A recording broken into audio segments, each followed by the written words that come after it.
गर्मियों का मौसम था। सूरज जोरों से चमक रहा था। एक कौवा बहुत दूर तक उड़ता रहा और बहुत प्यासा हो गया। वो हर जगह पानी की तलाश में इधर उधर देखता रहा, लेकिन कहीं भी पानी नजर ना आया। कौवा उड़ते उड़ते एक बाग में पहुंचा। वहाँ एक मटका रखा हुआ था। कौवा खुश हो गया और फौरन मटके के पास गया, लेकिन जब उसने मटके के अंदर झांका तो पानी बहुत नीचे था।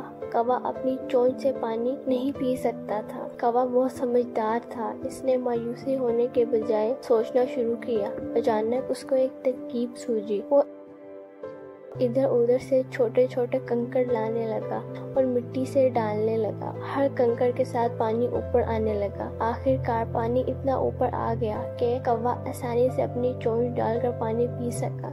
इसने खूब सेर होकर पानी पिया और खुशी खुशी उड़ गया।